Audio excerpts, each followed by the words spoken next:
설교문 잘라서 읽어드리는 참 믿음과 구원 올리고스 TV의 설시아입니다. 원래는 요한 계시록이 아니라 요한 복음을 업로드할 계획이었습니다. 가장 많이 언급되면서도 가장 오해된 구절 중 하나인 요한복음 3장 16절에 대한 영상을 준비하고 있었는데 이제 계시록을 해야 할 때라는 마음이 자꾸 들었습니다. 요한복음 3장 16절을 마저 마무리하려고 해봤는데 계시록에 대한 생각이 자꾸 떠올라 마무리를 하지 못하고 결국 계시록 영상을 편집하게 되었습니다. 앞 영상들처럼 계시록 내용도 5, 6편을 한 시리즈로 업로드하게 될지 아니면 더 짧거나 더 길지 잘 모르겠습니다. 민감한 주제라는 측면에서는 짧을 수도 있지만 동시에 지금 세대가 세대이니만큼 반드시 전달해야 할 때라는 점에서 더 늦출 수 없다는 생각이 들었습니다. 이 세대에 이 시점에 이런 생각을 성령께서 주신 것이 아닐까 싶습니다. 계시록이란 단어만 들어도 경기를 일으키며 또 한 명의 이단 사이비 이론이 나오겠구먼 할 사람들이 많다는 것을 알고 있습니다. 성경과 함께 지금 세상 되어가는 흐름도 두루 보시며 들어보시고 각자가 판단하시면 될 것 같습니다. 반드시 알아야 할 부분만이라도 올리는 데까지 올려보겠습니다. 감사합니다. 마라나타. 그러나 칼빈이 계시록 주석을 쓰지 못한 것이 교회와 목회자들이 계시록으로부터 손을 놓아야 하는 근거는 되지 못합니다. 그리고 이 세상은 시작과 끝이 있는 바 창세기에서 열었던 것을 계시록에서 닫기 때문에 반드시 알아야 하는 책이지요. 성도들은 요한계시록 보기를 두려워합니다. 많은 목회자들도 마찬가지입니다. 목회자들도 요한계시록은 설교하는 것을 어려워하고 부담스러워하고 설교를 하더라도 1장에서 3장 정도까지에 머무르는 경우가 많습니다. 그렇게 된 이유는 아마도 크게는 교회와 목회자들이 계시록과 종말론에 대한 이해가 제대로 되어 있지 않은 상태에서 첫째, 1992년 10월 28일 다미 선교회에 휴가 소동이 일어난 것을 계기로 계시록과 종말론 얘기를 꺼내는 것 자체를 더욱 꺼려하게 되었고 누가 얘기를 꺼내는 사람이 있다면 일단 이단 사이비가 아닌가 하는 눈총이나 오해를 받는 분위기가 조성되었습니다. 그 결과 계시록은 목회자들과 성도들로부터 더욱 멀어지는 성경이 되었습니다. 그리고 상당한 기간이 지난 지금까지도 그 분위기는 쉽게 바뀌지 않고 있습니다. 다미성교회의 휴거소동의 후유증은 교회와 목회자들이 계시록과 종말에 대해 얼마나 준비가 안 되어 있었는지를 여실히 보여주는 계기가 되어 지금에 이르고 있습니다. 둘째, 목회자들은 생각하기를 역사상 뛰어난 주석가인 칼빈도 65권에 대한 주석은 썼으나 계시록 주석은 쓰지 못했다. 그런 대단하신 분이 손대지 못한 계시록을 일개 목회자가 어떻게 해석을 하느냐 하며 계시록은 해석을 못하는 것이 당연한 듯 손을 놓았습니다. 칼빈이 성경 65권을 주석하고 설교, 서신과 논문, 기독교 강요와 같은 손에 꼽힐 만한 글들을 쓴 것은 사실입니다. 칼빈은 여러모로 큰 의미를 가지는 인물입니다. 그러나 칼빈이 계시록 주석을 쓰지 못한 것이 교회와 목회자들이 계시록으로부터 손을 놓아야 하는 근거는 되지 못합니다. 그리고 칼빈이 당시 계시록을 주석하지 못한 것은 당연하고도 정직한 결정이라 여겨집니다. 1509년부터 1564년까지를 살았던 칼빈은 이집트, 아수르, 그리고 다니엘이 말한 네 짐승, 곧 바벨론, 메데바사, 헬라, 로마까지 해서 6개의 제국은 알 수 있었지만 다니엘서 7장 7절에 전의 모든 짐승과 다르고 또 10뿔 있는 짐승, 그리고 계시록 13장 1절에 뿔이 10이요 머리가 7인 짐승, 곧 계시록 12장에 나오는 그 용의 권세를 받은 짐승이 장차 다스리게 될 제국. 다시 말해 다니엘도 짐승만 언급하고 머리는 언급하지 않은 그 아직 나타나지 않은 7번째 제국에 대해 칼빈이 도저히 주석을 할 수 없었던 것은 당연한 것이었습니다. 화면을 봐주세요. 하지만 지금은 저와 여러분은 그 아직 나타나지 않은 제국이 세계 단일 정부임을 알고 있습니다. 예수 안 믿는 사람들도 세계 단일 정부가 곧 세워질 것을 알고 있고 그 준비들이 다방면에서 장기간에 걸쳐 착착 그리고 현재는 매우 급속히 진행되고 있음을 잘 알고 있습니다. 요즘에는 아예 대놓고 드러내며 세계 단일 정부를 위한 신세계 질서 NWO를 빠르고 강력하게 구축해 가고 있습니다. 교회와 목회자들이 침묵한다고 안 올 제국도 아니고 모른다고 영향을 안 받을 제국도 아닌 그 예전의 6제국이 실제로 나타나 통치했듯 곧 이 땅에 실제로 나타나 통치를 행사할 제국인 것을 믿는 사람 중 소수와 안 믿는 많은 사람들은 이미 알고 있습니다. 지금이 칼빈이 살던 시대보다 계시록을 이해하기에 훨씬 용이한 시점입니다. 왜냐하면 지금은 마지막 때니까요. 꼭 칼빈 시대까지 가지 않더라도 제가 25년, 30년 전에 계시록을 볼 때보다 지금이 훨씬 명확한 것은 사실입니다. 예전 영상 평화의 기간이 오기 전 예배 점검 시리즈 중에 하나님의 주권과 사탄의 전략 제2부를 보시면 사탄의 정체와 NWO에 대한 설명이 있으니 참고하시기 바랍니다. 계속해서 세 번째, 그리고 베드로후서 1장 20절. 먼저 알 것은 성경의 모든 예언은 사서로이 풀 것이 아니니. 계속해서 3장 16절. 또 그 모든 편지에도 이런 일에 관하여 말하였으되 그 중에 알기 어려운 것이 덜어 있으니 무식한 자들과 굳세지 못한 자들이 다른 성경과 같이 그것도 억지로 풀다가 스스로 멸망에 이르느니라를 근거로 계시록을 잘못 풀었을 때의 결과에 대한 두려움과 책임감에 대한 부담감으로 계시록에 대한 접근 자체를 포기합니다. 그런데 이것은 직무유기일 뿐 아니라 스스로 계시록을 금서로 만들어 버리는 것과 같습니다. 평생 계시록은 설교에서 제외시킴으로써 자신도 모르고 성도들도 모르게 되는 것입니다. 이렇게 계시록은 이런저런 이유로 66권 정경 안에 있으면서도 우리와는 거리가 먼 책이 되어 있습니다. 그리고 이런 이유들 외에도 계시록을 읽지 않고 이해하려 하지 않는 것은 사실 놀라운 일은 아닙니다.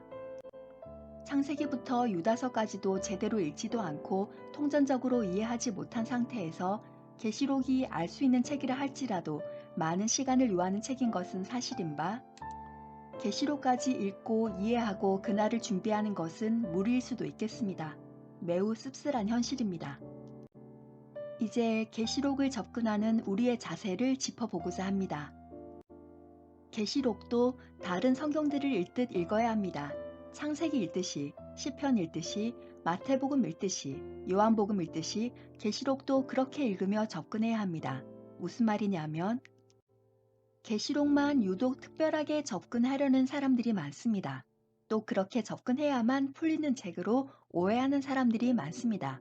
또한 그렇게 접근해야만 할 것 같은 왠지 그런 느낌을 갖고 있습니다. 성경 65권을 한 구절 한 구절 모두를 다 알 수는 없지만 그래도 계시록을 알려고 하기 전에 평소에 성경 전체를 통전적으로 읽고 있고 이해하고 있는 것이 전제되어야 합니다. 이것이 계시록을 대하는 가장 기본적인 자세라 생각합니다.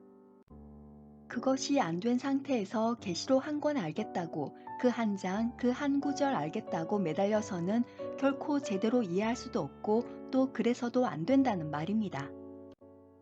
계시록은 창세기부터 요한계시록까지 통전적으로 쭉 읽고 공부하고 연구하고 기도하고 가르치고 또 일상을 살고 또 읽고 공부하고 연구하고 기도하고 가르치고 또 일상을 살면서 조금씩 조금씩 더 이해되고 깨달아지고 알아지는 것입니다.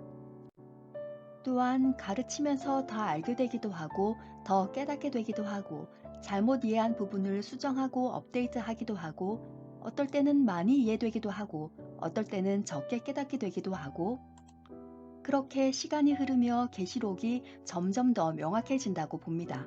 또한 그 시간과 세월이 흐르는 동안 세상이 계시록의 기록대로 실현되고 있음도 보게 됩니다. 그리고 헬라어 원전과 다른 역본들을 함께 읽어갈 필요가 있습니다. 한글 성경 한 가지만으로는 정확하게 뜻이 구별이 안 되는 단어들이 있습니다.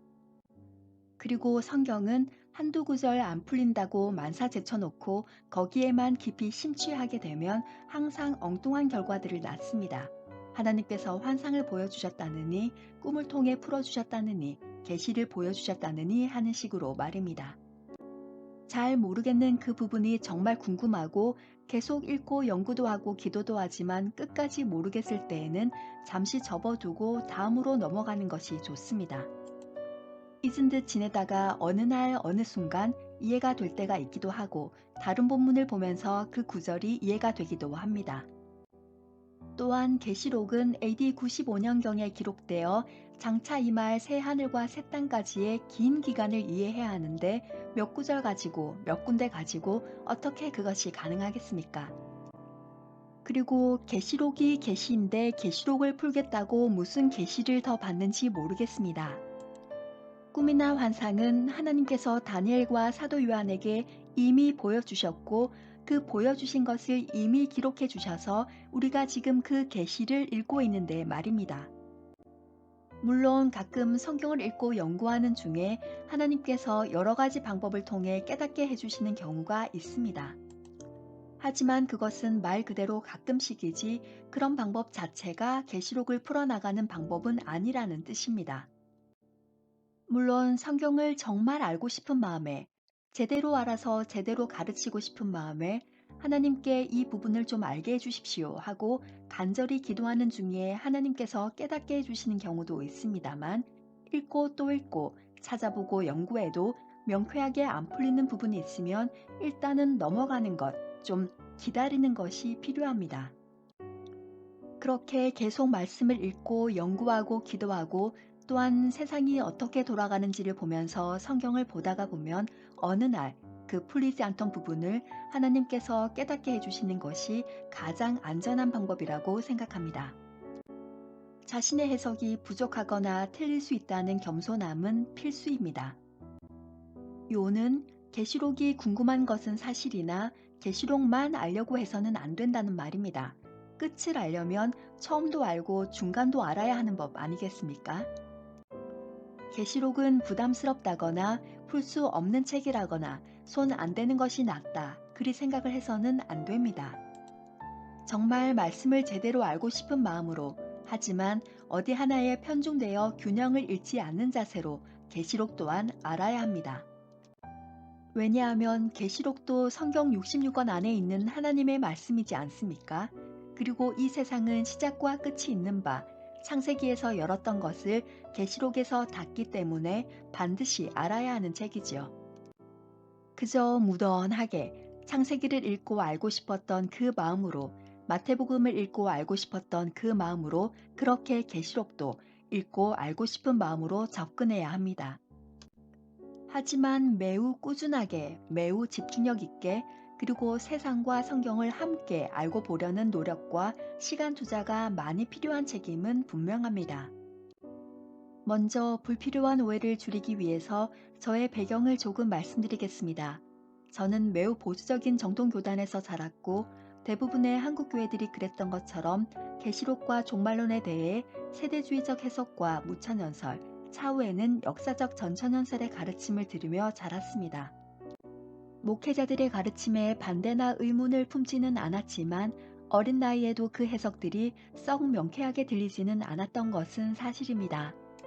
후에 성경 66권을 쭉 읽고 공부하고 연구하고 그 성경대로 되어가는 세상에 대한 공부를 나름 장기간 해가면서 세대주의적 해석과 무천연설이 계시록과 맞지 않음을 알게 되었습니다.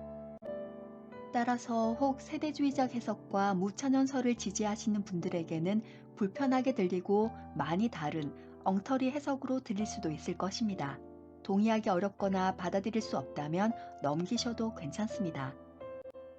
제가 계시록을 읽고 공부한 것은 기존의 주장들을 반박하기 위함이 아니라 계시록 또한 하나님께서 주신 성경 66권 중 한 권으로서 읽고 공부한 것입니다. 따라서 제가 선교사가 되지 않았어도 저는 창세기를 비롯한 65권을 읽고 공부하듯 계시록 또한 읽고 공부하였을 것입니다.